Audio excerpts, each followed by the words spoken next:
Isa Swede violer là-haut, pas de complexe au Mawa.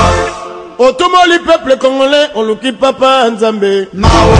Otumoli peuple africain, oluki kolo Nzambe Mawa. Binoba politicien foboyo kapasi na biso Mawa. Otumoli Mawa. En Afrique balila Mawa. Angola balila Brazzaville balila Ninapo balwa Nigeria makambo Liberia makambo Dosala nimo Basi Nalingi nalobaka sina ikobanga nino Nalingi nalobaka sina ikobanga prison Mawa mimi Namoka kubo Nalingi nalobaka sina ikobanga nino Nalingi nalobaka sina ikobanga prison Fami ponse Nalingi Namoka na biso waka moye mbele Namoka na biso droit ya bato ebaka te Awa na poto baliaka mango ya Na poto baliaka lupikyo Mokili pasi bolingo ngai na sala Wapi tisalela bato bano komande kapasi Zambe pa polisi Yaka mokili Nabiso mawako Isangani Nashaba Zaire nyoso Equatere Bolingi bagere Osomi mondoki moko Kote tumala zamba Likolo bomande kuna yo Likolo ya mabele na yo Otumole na yo Nasala nimo Sengi nela Mutu yeba verite na yo Yeba droit na yo Yenge zali mama Mawa mingo Mawa trop peuple congolais Mawa depuis colonisation. Voilà bandeko balandi émission to solo lango na nenga bo mesano mwana musala population de Flavien a signé contrat na bino population pour na kobeta masolo ya Congo chaque jour na RLTV bobi bino mo été masolo ya mboka à partir à 21h bozali ebele pour na kozala émission na bino pe rediffusion na 9h bandeko balandi mokolo lone bo mesana ko mona to bisaki bino été jour J -2 -1 lelo le 8 donc mokolo ngo ko makate ekomi bandeko balandi to kataka le 8 août et la musika pour la dépôt de candidature mais tout le monde va parti politique et opposition ba sali ba congrès ba respecter ba statut na bango ndenge zalaka pour na ko désigner membre ou ko représenter parti to alliance to regroupement et c'est ngali ko na congrès tout le monde qui MLC ya mwana mboka Jean-Pierre Bemba ba sala ki congrès pour na bango ba désigner ki mwana mboka Jean-Pierre Bemba tout le monde qui na IDPS ya mwana mboka Fachi ba organiser ki congrès pour na bango ba désigner ki Félix Tshisekedi tout le monde qui récemment Mwana mboka Vital Kamerhe a organisé un congrès na limité bolanda ki yemoko pe ba investir comme candidat pour la République. Comment ça a été que nos conventions et ça les maki na SID allié ndenge bozo kolanda biso na kati ya sima donc dynamique opposition oyo kamba makala mwana mboka Martin Fayulu bango basalaka convention politique na bango ba désigner ki candidat mwana mboka Martin Fayulu pe ba parti politique belé mais kasi lelo bandeko balandi to lamu ki lelo le 8 to komi tout na bandeko balandi bandeko pe perdre basala congrès te na obeta sete bande ko pepe de tina mokolo basala congrès te bande ko ta parti politique mon côté la majorité politique majorité présidentielle basala congrès mais bango na bato majorité bazali ko loba ete opposition azali prêtité pour okina maponami tango opposition lobi ete non to boy machine à voter bande ko majorité ba lobi ete non bomoni population opposition alingi élection te yango azako batama na sima machine à voter mais bango ba lobi te to ko tia ba candidature to ko respecter calendrier ya Corneille Nangaa to comme ça peut Corneille Nangaa na suka ba déposer ma candidature ba aligner ma candidat à la députation provinciale ba aligner ma candidat à la députation nationale pas la présidence de la République tout le monde peut bande ko ba ko déposer kaka bande ko opposition oh bande ko balandi $100,000 Jean-Pierre Bemba a déposé à caution non remboursable tout le monde peut moi mboka Vital Kamerhe a ko déposer caution non remboursable mais moi mboka Moïse Katumbi a contacté mokolelo jour J moi combien bande ko balandi moi quelques heures bande ko balandi parce que c'est ngebo ba être to déjà à 9h 10h to la permanence à dynamique opposition bozo mona engouement na sima bande ko ba ko milenge la ndenge lobby moi mboka Félix Tshisekedi ko déposer lelo pe bande ko la dynamique opposition na clôture ba ko déposer toyoki en dehors ya mona mboka Martin Fayulu sengela déposer toyoki pe Yves Bunga azo déposer lelo na pese mbote centriste to kobeta masolo pe na président Yves Punga pour alimbola makanisi ezali nini to équipe Adolphe Mozito a ko déposer Adolphe a ko déposer na compte ya Balou a déposer na compte ya Yemoko to pendenga nini boko zo bayano yango na mituna na biso Adolphe Mozito senga expliquer pe na population a ko déposer na compte nini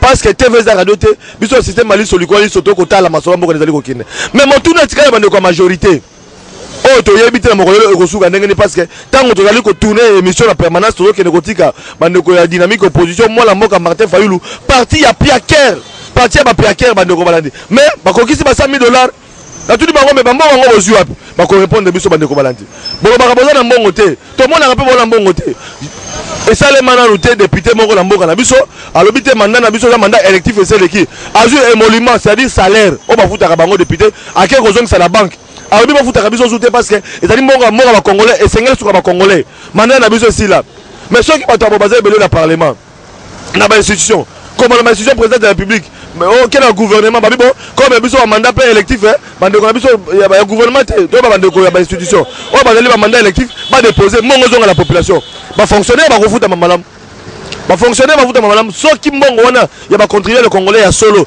bande ko bala mandat électif ozu ba sénateur ozu ba député provinciaux ba o ba mandat c'est si là ko futa bango wana mbongo na bango salaire na bango be monument na bango ezonga na caisse l'état futa ba fonctionnaire quand même ba fonctionnaire ba sepela donc soki ba joto ba ki Martin Fayulu o sala yango ba tebele ba ngaki ba sepela mais comment on a que non parti ba Piaker wana bande ko balandi lelo to ko vérifier ba ko déposer to ba ko déposer te Fayulu ko déposer o déposer te donc minga ko balandi bande ko balandi te bezala dote bozo mona to to na mituna na bande ko to ba masolongo za ndengeni voilà bande ko balandi na bisibino to zali awa bozo constater donc engouement bato bazo bongama to ko tuna bande ko balandi ne to zo mona bande ko na biso wa photo archive bande ko bima voilà mona mboka Serge Welo boni.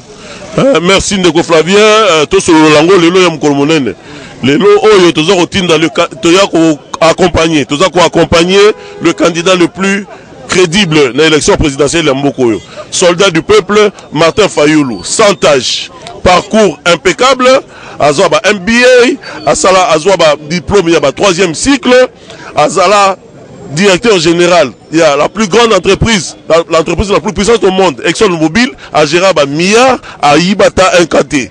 Donc, soldat du peuple courageux, au monde photo de match, c'est le seul dans l'histoire du Congo opposant, où il y a bal na mutu, mais Nzambe na yé, Nzambe a Roland Dalo à Sambelaka, à Bikissié.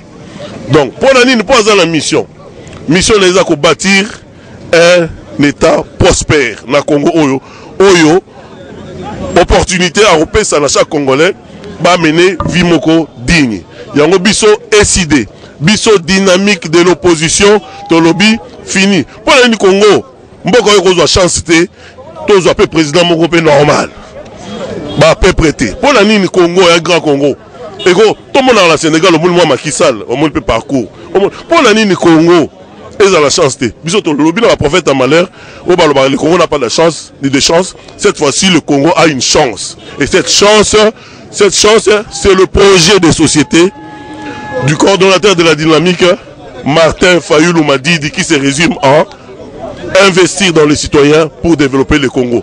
Congolais, Oyo, Soza Libanda, Oza la Kati, Oza la province, candidat Oyo, Aroek Sabino Sonité, et Martin Fayulu Madidi. Même balobi bozali va partir à Piaker mais $100,000 bozua parce que mituna kotongo banga est-ce que uti pas ma voisin te mbongo na $100,000 ebele bongo Martin Fayulu azong se monument na Martin Fayulu azane na Piaka azaso na lar te biso ba Piaker ne bozawana bobi sanga sko $100,000 na utua au moins Martin Fayulu aza mutu moko humble asala lokola batumsu basala ba politicien musu ba vivre le roi ba musicien yete yaza mutu moko aza na crédibilité aza intègre pour avoir été directeur général aza la culture et épargne. Donc, même si on a commis président, on compte sa culture et épargne là-bas congolais. Donc, à ça, mouton a rôle, on a été le rôle à Batunyoso. Baronio soit là, total, on a mis sous Toyibani. Mingi, avant même comme un politicien, l'école, la bureau Martin, tant à Zalara, à Zongaka, directeur général, Bazo et Loko. Mais Martin le baraté. Il y a même Martin Bangara Bangote, Martin Zala complexe de Bangote pour Ayebi Bango. Voilà, on demande un peu de ma délégation et ultima Mikila Poto. On demande la délégation suisse à Mona Mbogambote. Mbote Ndeko Flavien. Yebisanga vraiment bino boti mikila poto boyo kaka pona ko accompagner Martin Fayulu bobebisi mbongo na bino ko ta poto tia Martin Fayulu kudana la rete ba ko voter Kolobakeza na mbongo te ezali lokuta parce que toza le seul et l'unique parti oyo tosala na nuté tosali na nuté na gouvernement toza implanté sur les 26 provinces peut-être dans les 24 provinces. Donc na moyen na biso to 5 sarambongo parti moko ka oyo 5 sarambongo ba biso nyoso ba militant parti to 5 sarambongo pour to implanter parti.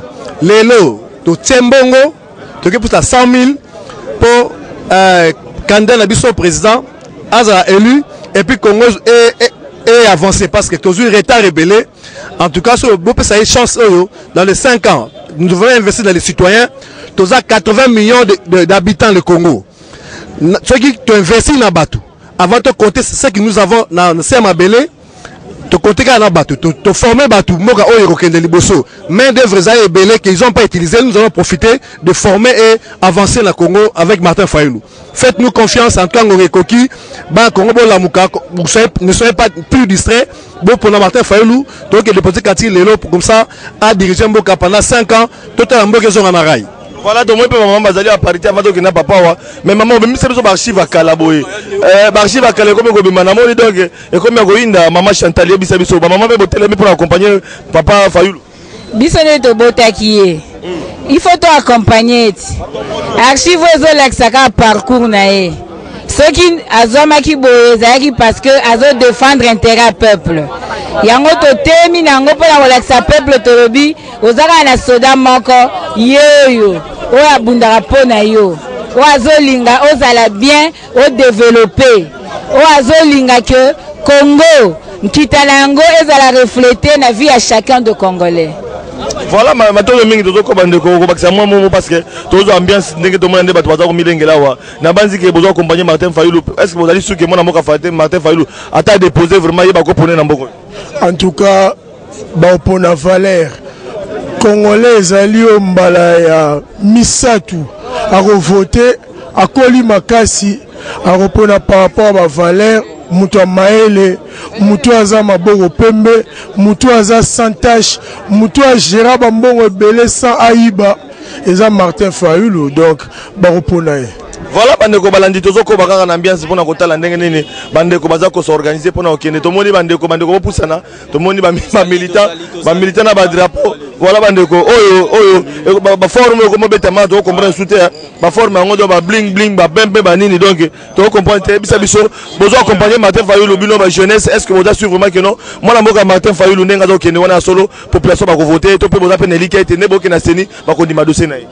Bon, premièrement, na seni ba kondi ma dossier ya Martin Fayulu parce que ba yebete Martin Fayulu aza candidat oyo aza sa tâche maboko pembe ayo alia kambongo ya moyibité mais azwa kambongo na propre volonté propre force na yi.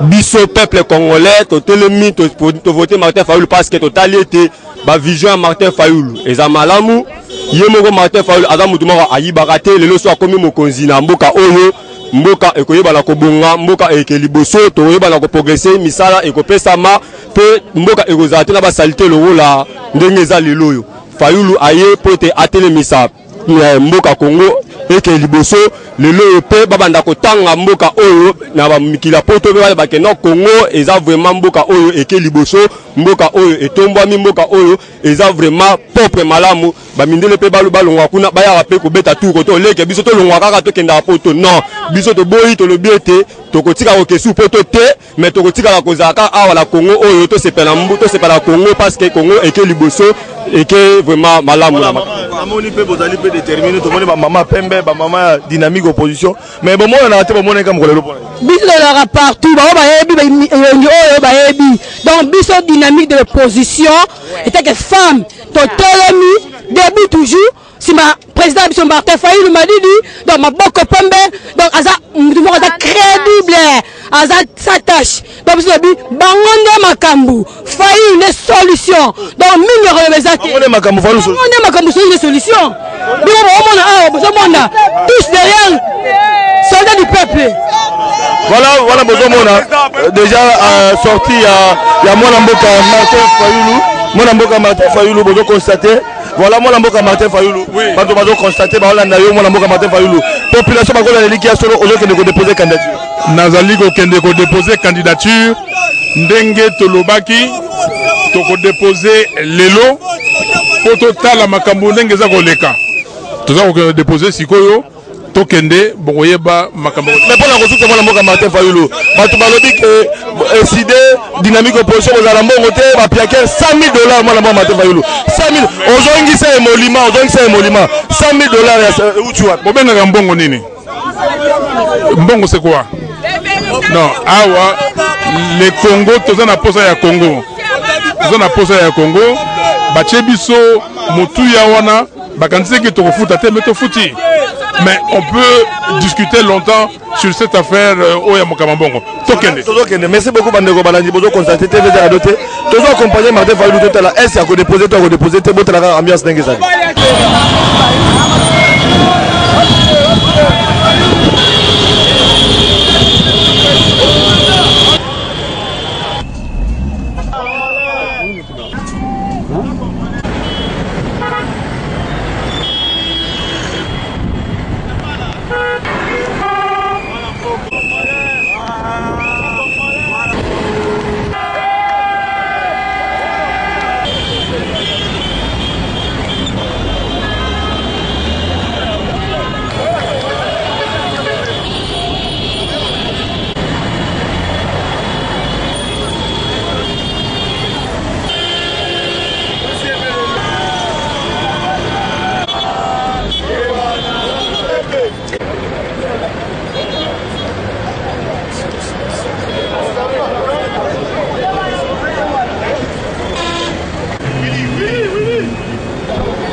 bakasi po mboka na biso ekoma mboka ya esengo mboka oyo eza na liberté tozali lokola bato oyo nzambe apesi biso biloko nyonso me biso tokomona yango te donc il faut tobokisa mboka. Merci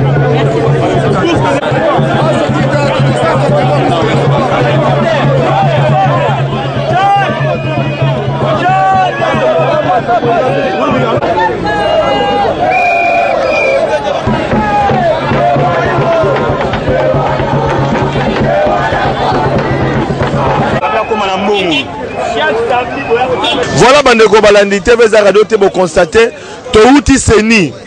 Donc TVZ Radio te Bandeko Balandi mwana mboka Martin Fayulu a outi ko déposer ndenge bandeko na opposition Jean-Pierre Bemba déposaki, Vital Kamerhe déposaki, Félix Tshisekedi déposaki, lelo mwana mboka Martin Fayulu a outi ko déposer. Kaka Moïse Katumbi a déposé te. Bandeko Balandi mais na opposition politique au moins population azane sengo. Comment on a été opposition au balobaki bazana mbongo te. Opposition au balobaki bako banga maponami. Opposition au balobaki bazali na eloko ya kosala te. Bako kima ba élection mais to moni bango ne ba déposer ba to liboso. Kasi Bandeko Balandi kaka na mokolo lo bolanda ki point de presse ya mona mboka la mère Mende. Kaka mokolo lo bolanda ki bino moko oyo esalemi na PPRD. Mwana mboka Shadari oyo to mesana ko tuna ba mituna Bandeko Balandi bokola na pe moi extrait ya interview na sala na mwana mboka Shadari wana tozali na ngonga dialogue azaki député national pe délégué na dialogue na cité Union africaine na tout n'importe la question na mwana mboka Shadari lelo mwana mboka Shadari azali dauphin ya mwana mboka Joseph Kabila yene akozala candidat potentiel ya majorité présidentielle pe ya FCC Bandeko Balandi e kosuka ndenge nini parce que maponami yango ezali ko kende na mokolo bureau de vote senya ko kanga mais soki a prolonger to koyeba mais au moment où tozo so na bino Bandeko Balandi et c'est bon ba été c'est ni na nous à clôturer te voilà Bandeko Balandi toyebi déjà que le 20 décembre élection est kozala te toyeba ki yango depuis kala totika bilobela posi ya président de la République bakotaka na élection bayimaka pe na élection ya moto mosusu mais lelo boye eyebani partout que élection ekozala te na décembre nde yango toyokani awa tolobi non to respecte kaka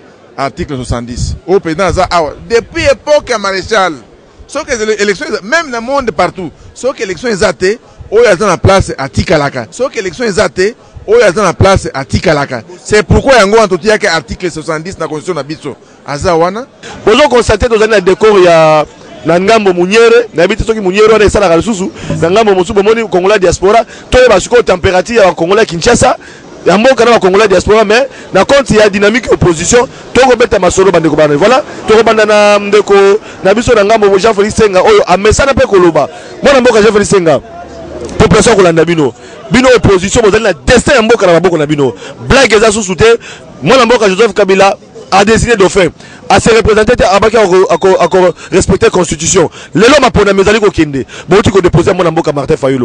Est-ce que Bobanzi président qui est élection qui est bande kobalandi parce que mon amboka a dali candidat à la majorité présidentielle. Bino l'opposition pour déposer et kosuka bon. Lokola tolobaka na momesano na dynamique tolobaka eloko ayambo ezali ete processus électoral ezala ya kitoko. Ezali ete ba organiser biso élection crédible, transparente et apaisée. Nde oyo eko déboucher na résultat ya malamu oyo peuple congolais azozela. Ce qui est important, ce n'est pas d'abord de savoir tokozala na candidat commun oui ou non. Ce qui est important, c'est de dire il nous faut un bon processus électoral. Ça c'est un. Deux, biso tolobi tokondimate tokosepelate tokende na élection na machine à voter. Lokola peuple na biso ye moko azo bengango machine à voler. Donc machine à voter pour na biso eza na lexique na biso te. Mais tina munene ya dépôt ya candidature ya ndeko Martin Fayulu ezali ete bomoni bino moko depuis hold-up électoral ya 2011. Tobandi bitumba oyo pona komema monsieur Kabila dans son dernier retranchement au point que azala incapable ya ko se représenter, azala incapable ya ko modifier constitution pour que a régner éternellement. Nous avons obtenu gain de cause. Les loyo bino moko bomoni bato babanda ko zela ba mususu requin, ba mususu dauphin, les loto zui fretin. Oh, fretin tout ndakala, na lingala ndakala. Oh, ndakala te. Dauphin les lotos fretin dans la mesure où Congolais nyonso a se poser question au suspense bazalaka bazo entretenir bozela bato babanda kozela soki biloko ndenge nini soki biloko minene ndenge nini ndeko yako pesa résultat ya mwana mboka o batangi po azala candidat soki otali malamu elingi koloba na sima wana peut-être monsieur Kabila azane eloko azozwa parce que pour avoir candidat comme celui-là, bino moko boyeba ki tangu babandi ba négociation na bango. Jamais na monoko mutu moko boyoka kombo ebimi lelo.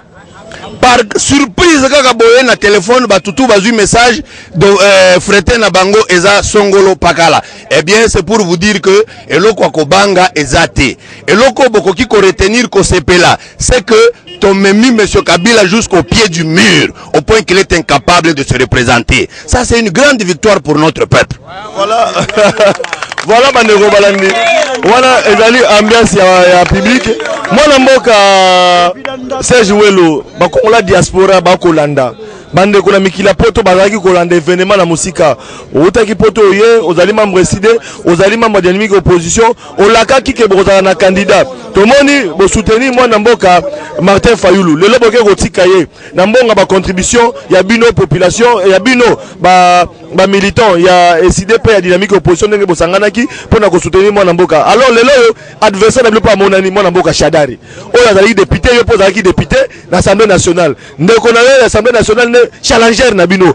E kosuka nani po abike akolia libaya na bino. Ba combattant Ingeta. Ba combattant Ingeta. Dynamique de l'opposition Ingeta. Martin Fayulu Ingeta. Biso l'opposition tolambaki bafufua minene tolobi toza kozela babisa dauphin po tolia dauphin mais tokamwa tozozela dauphin babimisa biso ndakala toza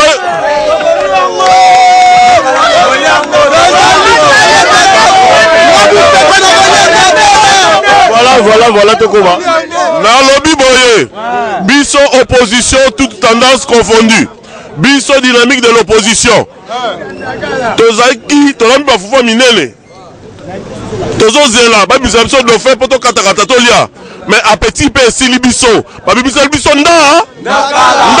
Nakala. Appétit est sili. Donc match est sili.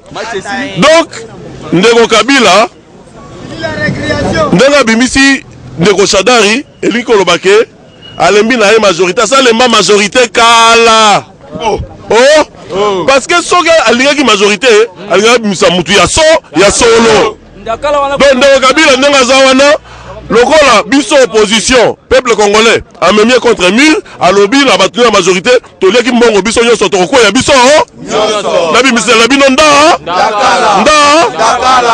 voilà bandeko balandi babi abimise bango ndakala tokoma na campagne de koyeba alors mwana mboka lelo yebisa biso lelo yo obandaki koloba kino Kabila bamele komiso babike aza kandida na bango mais lelo histoire échangé mwana mboka Joseph Kabila alakaki akorespecte constitution sikoyo tozokenda maponami eloko nini population kosatendre lelo yo est-ce que bokende na machine à voter parce que kone nanga ndenge aza wana alapanda ya lobi akokufa na machine à voter na ye ya kosala sélection na machine à voter sikoyo bokosuka ndenge nini parce que bakandidat basi bayebani lelo maponami déjà le 23 décembre bakongolais bamilitaire na bino babilengela ndenge nini peuple nde Roloba. Peuple nde a poussé Lelo Ndeko Kabila contre mur pour à se représenter T. Congo Oyo. Yarma Tungulu. Congo Oyo. Il y a Cardinal Malula. Congo Oyo ya Rossi Chimanga. Le peuple gagne toujours. Na Oyo Tali machine à voter. Biso peuple Tolobi, non. Biso peuple Tolobi, non. Et le peuple gagne toujours. Le peuple gagne toujours. Le peuple gagne toujours. Toro Kende na Ndeko Nanga Tina Souka. Ceux qui a maintenir machine à voter, ceux qui a maintenir 10 millions, il y a un relais fictif pour basa là-bas tricher pour la bango.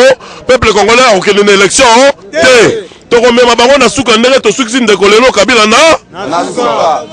Donc décision is a bongo. Ne bomoni lelo soldat du peuple. Martin Fayulu Madidi. Na ba candidat nyonso opposition. Soldat du peuple. Et si on finge la ye ezate. Université à Solo, a tangi la France, assisi les États-Unis. Moussala, il a été directeur général, il y a ExxonMobil, l'une des entreprises les plus puissantes dans le monde Mobimba. A géré un milliard, Aïbata 1-0, Aïbata 1K, Aïbata $1. Et puis, dans l'histoire, il y a Congo, candidat opposant Nini, Oyo, Azwa, balle la mouture à police, mais kasi Nzambe a sauvé. Nzambe a sauvé qui est pour avoir la mission. Mission Zalia, pour rendre un Congo, bâtir une nation force, pour le relibérer le Congo. Pour mettre la Martin Fayulu Maboko. Mwana mboka, toloke na suka ya solo, tomoni ambiance ya batu nyonso baza kolanda, mais na oyo etali mwana mboka Shadari bolobi azali Ndakala. Mais population par l'otala Ndakala akipo okende mowebe a gagné parce que bango ba okende alors de disperser te ba okende candidat moko a Ndakala mais bino bato bazana ba baleine yango siko est-ce que boko yokana pona kotala passe ya population ya solo o désigner candidat moko ya solo boyokana et puis na programme moko ekolongola population na passe ya solo population ba kotala bino ba kolanda bino décembre ga maboko na bino naza ko bandela ngo population ko na lika ete lobby akozala malamu. Oui, tolobi bitumba nyonso tomena ezali pona tina ya ko rendre population na biso ezala malamu. C'est ça notre préoccupation, des objectifs na biso. Et ce qui dit to komi na niveau ya ko poser ba candidature, c'est parce que to lingi tozo a gestion en mboka na maboko, to rendre yango kitoko pour que Congo ait offrir opportunité na ba Congolais nyonso. Les loba benga que États-Unis, les pays des opportunités. C'est parce que démocratie ya solo ezali, gestion ya kitoko ezali, mutu na mutu azo se retrouver. Nde oyo to lingi to memape na Congo. Quant à ce qui concerne ba candidat na biso, tolobi eloko a liboso to insistaka chaque jour ezali qualité ya processus électoral. Ce n'est pas d'abord le nombre ya ba candidat, qualité. Ce qui qualité eza malamu. Biso tolobi boy, toza na 2011. En 2011, même s'il y avait 11 candidats, parmi les candidats qui y avait là, il y avait un candidat qui n'avait pas besoin de faire la campagne, qui était très fort, qui s'imposait par lui-même, Etienne Tshisekedi. Personne ne pouvait battre Etienne Tshisekedi à Tassoke Salinini. Mais qu'est-ce qui fait que Etienne Tshisekedi a perdu Banomaki Kabila? C'est parce que le processus électoral est allé qui a quitté côté. Ezaki Amabe. Nde otozo bundalelo processus ezala ya bien, nde kopesa résultat ya kitoko. Quant à ce koyokana, au moment opportun, Tolobaki mutu nyonso a manifesté ambition, a déposé candidature au moment opportun, toko sala ba critères, toko fand ensemble, toko yokana, tobimisa mutu moko, parce que cette fois-ci, c'est maintenant ou jamais, et sengeli alternance et salama na Congo Oyo. Na ba rencontre rebelle tomoni na congrès MLC tomoni était na congrès ya Vital Kamerhe tomoni était na congrès ya bandeko na bino opposition moi mingi mwana mboka Martin Fayulu azokendete. Par contre tozomona na ba congrès na bango bazobenga na bango ezali songi te population kolanda na bokebi bandeko na biso mikila poto bakolanda na bokebi oyo kosalema est-ce que ezali parce que balingi ba isoler mwana mboka Martin Fayulu to pe ba komona ke Martin Fayulu azali ndakala bango ne baza ba balene. En tout cas mutuna oyo ezaki toko mingi. Ce qui soucie na bango ezali à isoler Martin Fayulu, c'est parce que Martin Fayulu est le seul candidat à Zobangis. De tous les candidats, quelqu'un qui incarne les valeurs comme Martin Fayulu, il n'y a pas deux. Il faut tout la vérité, hein? Il n'y a pas deux. Martin Fayulu, c'est un porteur de valeurs. Aza na vision, na projet pour na Congo. Attendez, nous allons décliner programme d'action pour na Je suis en Mboka. Vous allez apprendre la trilogie. Il y a Je suis en Mboka installé na Congo avec Motamoto Martin Fayulu. Donc ce qui souci est d'aller à isoler, c'est par peur. Mais sinon, Martin Fayulu, c'est parmi les candidats bateau et bazar simple comme bonjour. Très facile à aborder et partout. D'ailleurs, tel qu'il est là, numéro de téléphone, il y a ça. Même quelqu'un de la rue appelle Martin Fayulu, il décroche le téléphone. Combien de candidats tu peux l'appeler, il décroche. Mais Martin Fayulu le fait. Pour dire qu'il est très simple, il n'a pas de problème avec des gens. C'est quelqu'un vivable, social. Donc, Azana problème na batute. Mutu abimisa idée, il y a candidat commun. C'est bima na congrès a décidé le 5 décembre 2015. Vous êtes sans ignorer cela, c'est nous qui avons la paternité, il y a candidat commun.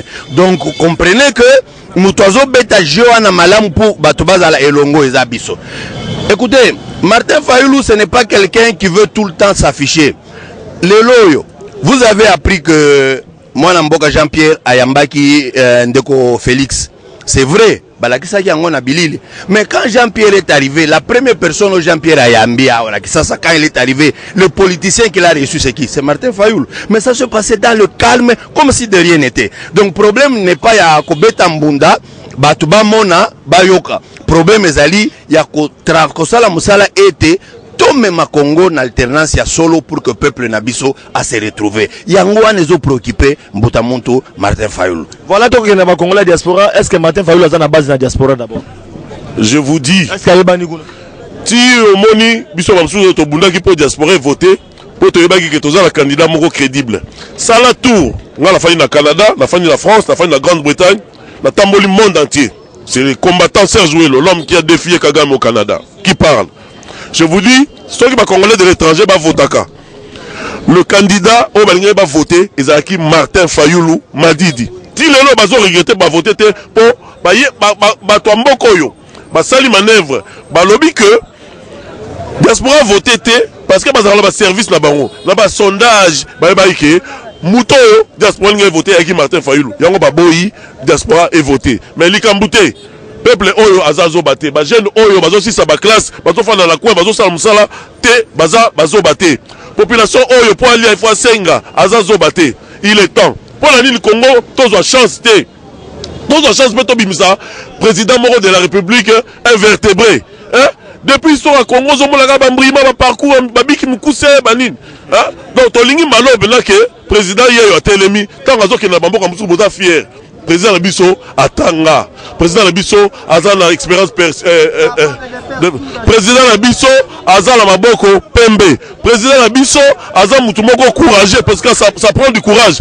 ya kotala ba partenaire extérieur yeux dans les yeux pour la tout ça là bakon win-win cela veut dire peuple congolais s'est retrouvé ba partenaire na biso pe ba retrouver bota ndenge batiki mboka bakiti mboka na se congolais pour lire il faut asenga nous disons bah prophète de malheur au balobara le Congo n'a pas de chance bah aussi nous disons que cette fois-ci le Congo a la chance parce que nous aurons comme président de la République le soldat du peuple Martin Fayulu Madidi on a un projet de société Tobengi investir dans les citoyens pour développer le Congo. Investir dans les citoyens cela veut dire batomosus bazo la politique baza ba capitaliste à outrance batala la mototé batala la marché mais tolingi candidat président Fayulu on occuper moto on investir dans moto la santé na éducation pe na emploi na ye donc au moment porté to ça là programme kitoko. Voilà bandeko balandi TV za radio te ndenge tozo bisabino bozolanda bandeko abso diaspora ba pesa message na bango alors moi na mboka to comme vraiment pratiquement na suka ya masolo na biso lelo to moni bo déposer peuple congolais landi na banda na professeur na suka na yo lelo population akolala na ndako alandi bilo na poka lelo akoki kolala malamu okotikele message nini pour lobi ala mukatongo nese na kanisi population na biso lelo bakolala na sengo mingi parce que ba dongolo miso balobaki à gauche à droite que Martin Fayulu a déposé candidature te lelo ezali réalité. C'est un sujet de joie pour la population congolaise d'une part. D'autre part, population na biso ekola la malamu parce que bazan assurance désormais histoire il y a monsieur Kabila et Sili Kabila toyebisi na Congo au revoir. Ce qu'il a fait ça n'est assez Azo Kende, Atika Congo, na Kimia. Wana ezali sujet de joie pour na Congolais. C'est une grande victoire pour na Congolais que M. Kabila Oyo abundaki par tous les moyens à se retrouver. Nous lui avons coupé les herbes aux pieds. Nous pouvons finalement lui dire au revoir, monsieur. Voilà, Bandeko Balandi. Moi, na moka, donc clôturer l'émission en beauté. Moi, na moka, c'est joué là. Pour cette émission, na biso, Bandeko Balanda yo. Bandeko Balanda, message à Souka. Au repère, c'est na Congolais, Balanda biso. Message à Souka, ils ont Congolais. Au bazar partout en Kinshasa, à l'intérieur du pays, na diaspora. Mbalo yo boye bake. Vo na yo nde rechanger vie na yo. Ba candidat ba roye belé. Ils dans la députation nationale, dans la présidentielle. Ba repère, c'est le nom Masanga. Omeli masanga ta okuti aussi là pasi de zongi bakopesa o t-shirt eko pasuka lobe zongi to lopolele il faut bopona bato ya bwanya bato bayiba te bato yo baza na problème la justice na moko yo te toza la candidat na biso président de la République Martin Fayulu la dynamique de l'opposition toza la député te présenter ba député presque partout l'étendue du territoire boye bambala oyoke voix na yo eko ko changer vie na yo programme oyo bokopona kitoko nde ekochange vie na yo donc biso toza la cadeau européen bino te peuple congolais topesi bino chrétien topesi bino moto mayele moto a courage oyo atanga Martin Fayulu Madidi yo za candidat wa bureau na succès le député combattant Serge Welo l'homme qui défie Kagame l'homme du carton rouge à l'Assemblée nationale naza candidat député provincial na limité naza pe candidat député national na Moamba bana Moamba boyebi ke balongola ngai nasali 3 mois balobi oyo soka tikali aonyoko la biso balongoli nga na cour suprême mais nayebi ke ba mama ba jeune bolelaki mbalo bokolakisa bango ke peuple a gagné qui à travers ngai boko voter nga massivement voilà pour vous candidat ou pas. Oui, nazali candidat député national na Moamba. En tout cas, moi, je suis parce que l'opposition politique, voilà, je balandi le système maliso de coalition. Tozala qui wana pour la système maliso de coalition. Est-ce qu'il faut le déposer? Et c'est ngene ba été moi la Martin Fayulu a déposé. Et c'est ngene ba été moi la Adolphe Mozito a déposé na contre opposition. Et c'est ngene ba été moi la Yves Punga yepe a déposé Maître Luka Bango la émission zoya ba uti ko mona ba image ngene ni bande ko ba déposer ki na baza ko bima na seni ba uti ko mona pendenge moi la Martin Fayulu auto manaseni donc to kuta na bango très prochainement to ka bango projet de société bango zanini il suffit pas que la candidat mais aux la projet de société nini pour Namboka voilà bande ko balandi tozo continuer kaka na masolo ngo bobi kaka que non ambiance ça totale ah on a dynamique opposition ya moto ka bona to moni pe ba parmi ba diaspora ka Serge Weloté bolanda ki ba diaspora Suisse bazala ki bolanda ki ya Grande-Bretagne bolanda ya Canada lelo toza na diaspora ya Japon ils ont réuni la dynamique opposition il y a pas opposition pas à la Japon et ça mais opposition est partout opposition est partout il y a un muto ko bongisa mboka onde nyeko za la partout partout na Cuba ezali voilà bande ko balandi voilà OK on s'est présenté comme on a biso Edi pona ba intime ya munoko mboka Ngandu Kalubi candidat député national na Lukunga. Voilà moi Namboka lelo bande ko bakolanda c'est vrai ba Holanda penza lelo botiki ba Japon boya pour soutenir moi Namboka président national pe autorité morale oyo ya dynamique opposition lelo boke ko investir yepé a déposer candidature na moi Namboka Martin Fayulu Madidi yebisa biso bozana lika ya solo etene bokeli na maponami oyo bitumba oyo bokolonga yango tolobi yende bangote Namboka oyo mututu ayebi bitumba ya président na biso Martin Fayulu on a benga ka machine d'atoute machine wana soko eleki ata botie mwelon ya danger akopasola yango ye wana Martin Fayulu donc mutu oyo okoki ko retracer ba bien na ye nyonso ya moyibi te ya koko escroquer te ya kisalu ya mosala ya condamnation te ya condamnation te oyo asaleli mayele asaleli bongo atravana kabila te a gagné misolo te atravana kabila te aza député de fandaka population doit travailler na contre population yo yebisa ngai na ba député oyo yebi nani oyo asa vimba mutu lokola kisimbi likolo ya population à part Fayulu donc il y a pas match. Voilà un peu de money maman toujours mobilisée mais Bachel Bilo Chadari en face hein. Bon que non moi Namboka Joseph Kabila a se représenter pour moi que Kabila bien respecter la constitution ma pona mezali alors bimbo on peut à Congo mbongo mindelete mbongo ba congolais yebisanga lelo est-ce que Fayulu président so batieye na ngambo wa Chadari boski zenga na campagne bandité yebisanga bokolonga papa omoni Chadari atabatie na Sankara de Kunta abimate ah tika golo babu tika golo babu kitisi yeti na Sankara de Kunta mate nazo yebisa atabatie na Sankara de Kunta obimate azalo député national ba voter hein alors député national ba voter wapi banomaye bayebi mutu anolaka ba député malheureusement donc père son âme Katumba Mwake te vraiment mosusu mais yo yebisa biso est-ce qu'il y a qui na ba vote na dauphin aromela Fayulu est-ce que wana za dauphin biso toyebaki te ke bango basala na Betesco mais to comprendre ke basala na Betesco babimisa biso evidandakala ezalaka pe mabe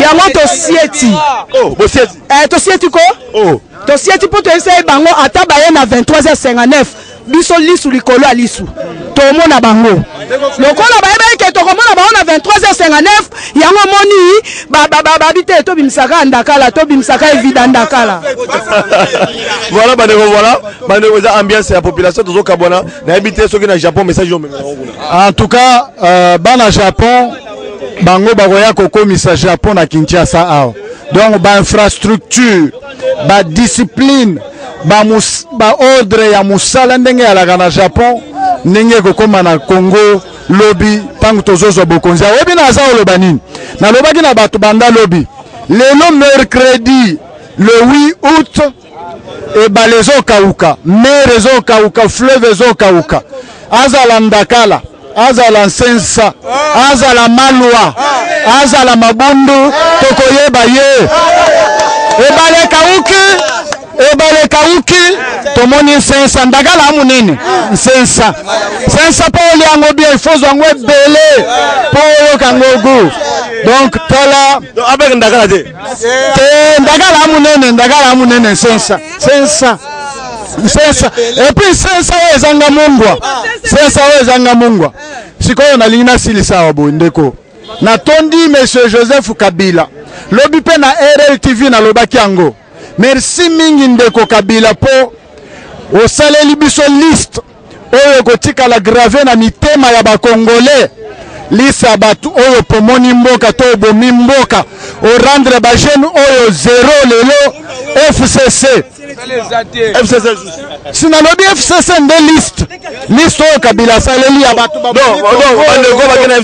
bachibala ba Roger Lumbala ba nani batu wana nyonso wana yo yebi babadi banga balisanga bonganga baviena nga bazilo longo mbote pa yazali donc bango nyonso na mutu a tempo balobi mutu a tempo mutu a tempo nde nani donc Joseph Kabila saleli biso liste bakongole nyonso bayebi banani bakomisa bajeune lelo ndenge tokoma awa mais ta ekoki oyo kongola azokota na esengo mpo ndakala tokolia ye na nsensa mbala moko voilà bandeko balandi tokomi na suka bolandi population TV za radio te tozokobaka na okoba bandeko balandi yamba kokabwana esengeli bo baete micro na biso etambolaki partout pona koyoka bandeko pona kotala eloko nini bandeko babombeli biso wana bandeko nini bandeko balandi à part kokende ko déposer ndenge na bisaki bino bandeko opposition ba candidature na bango na CENI esengeli bo baete grec oyo ezali groupe de recherche sur l'état des droits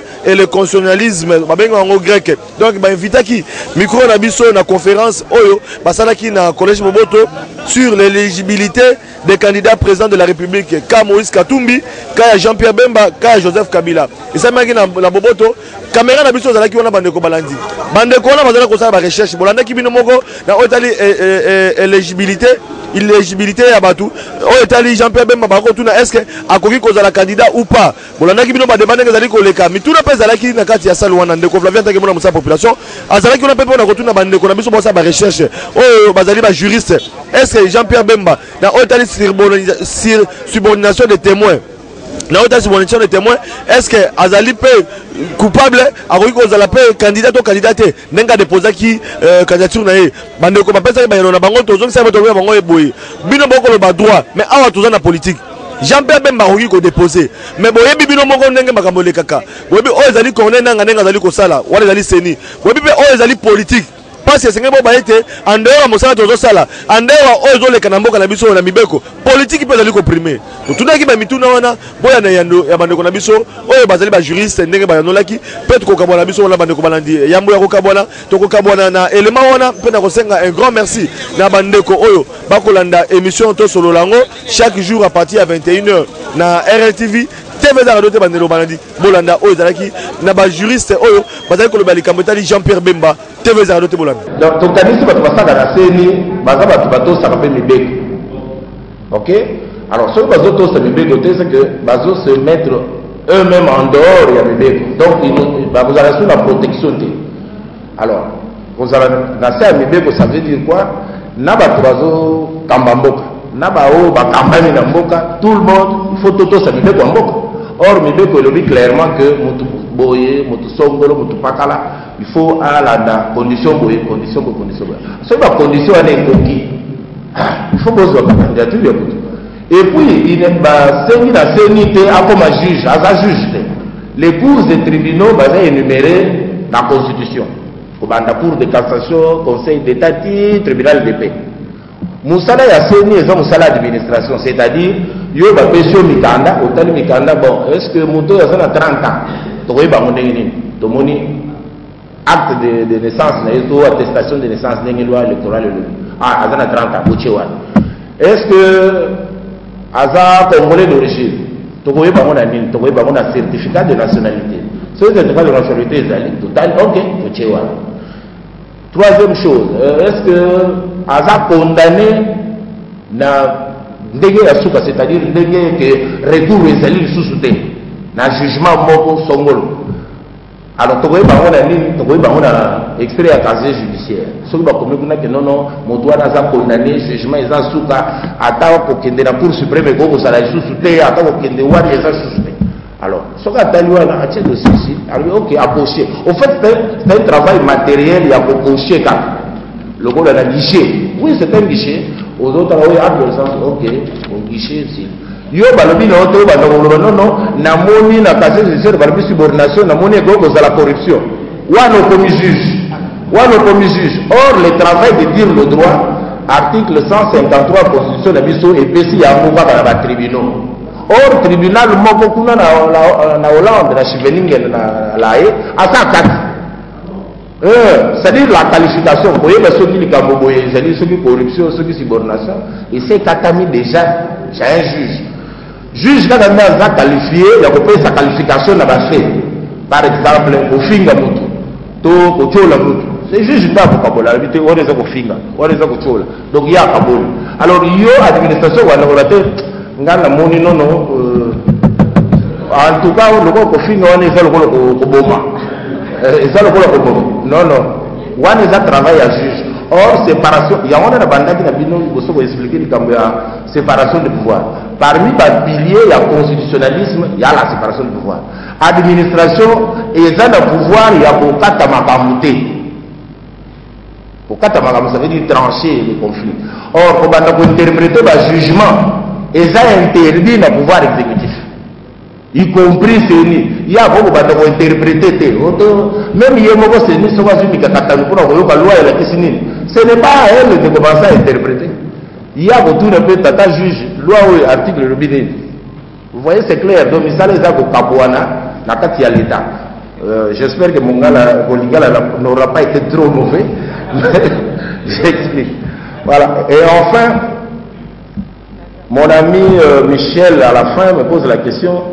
Prise de parole de la majorité présidentielle qui a enjoint pratiquement la CENI en lui disant. Une autre question, possible représentation de M. Kabila. Est-ce que nous on est venu pour parler de ça? Nous on sait que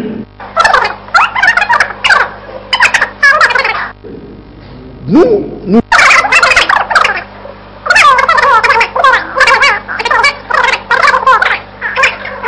dire autre chose aussi à l'ingala par rapport à mon exposé. Pambate sengeli bato bayeba di kambo tuzo bunda nango. Tausu lingala ngo za makanza, tausu peza ya sasa bondi mahoka ndingo wana.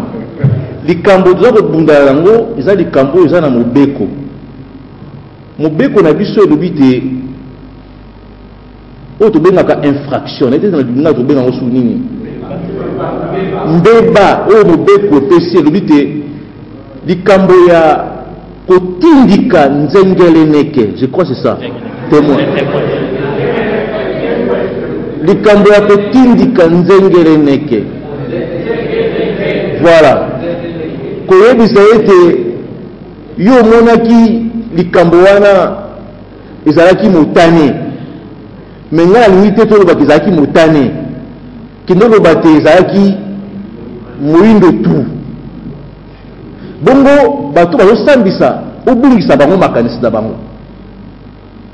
Alors moto atindi bongo yo tobengaka yango na lopoto subordination de témoin.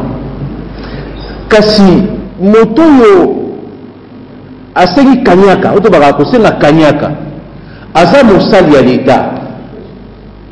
Alobi te nga lokola na osala na l'État nazali bourgmestre po te napesa yo acte de naissance esengeli opesa nga mbongo.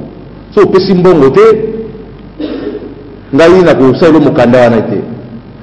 To mpe moto asambisaka zuzi ye esengeli takata likambo na ndenge mibeko esengi.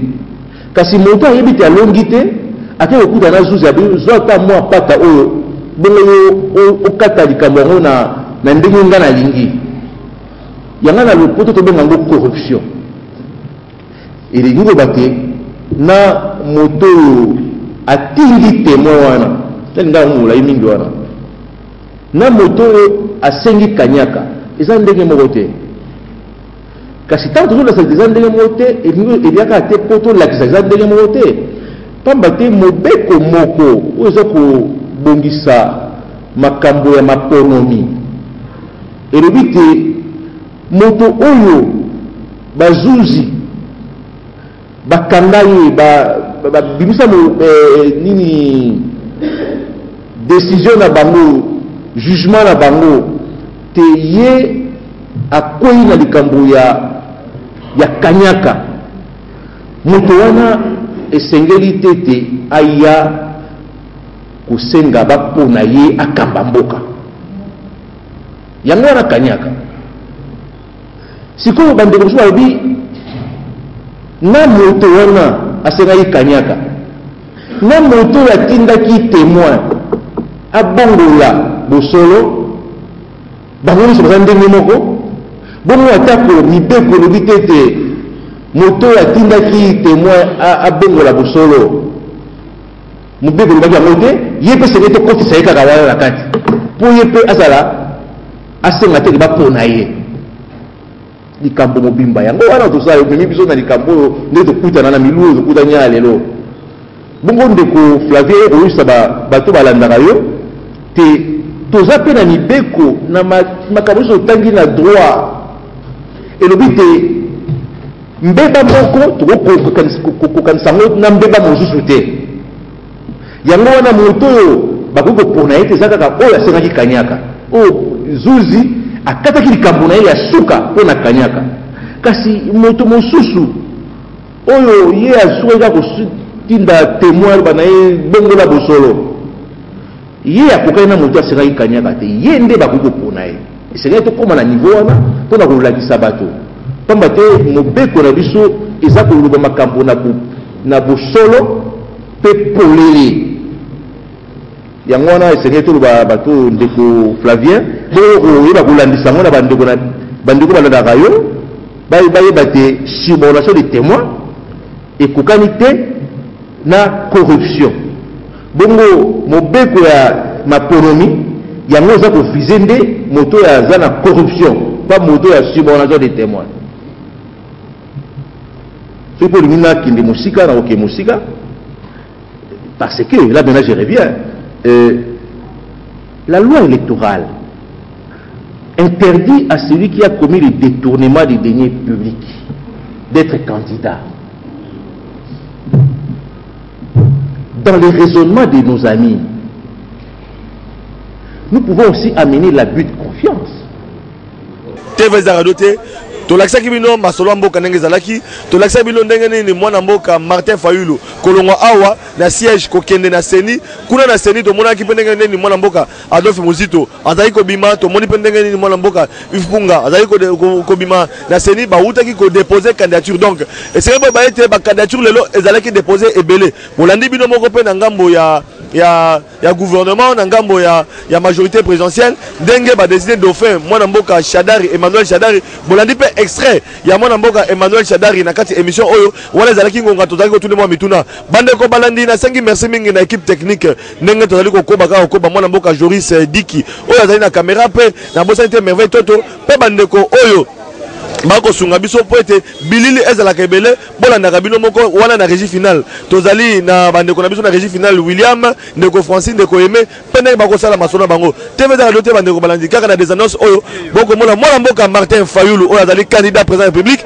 awuti kodepose voilà bandeko balandi mwana mboka Martin Fayulu TV ezalaka lio te awuti kodepose candidature na yo population bakolanda baza na elike ete mwana mboka akodefendre population eza esengo ezali mpona mboka tolingi tobongisa mboka oyo tolongola soni oyo balatisi biso tokoma lokola bana etike donc lobi eloko kongola aza nango posa amela mai ya malamu mai ya peto alia alala malamu atambola ndenge alingi ok bakanisa mpe ye lokola bakanisaka bato mosusu bamonake toza bato ya lokumu lelo okomi soki olobi congolais bamoni lokola azoba moko boye non tokosilisa makambo wana candidature unique ya opposition boyokani bomoko ya opposition est-ce que elike kozala bako elike ezali tozela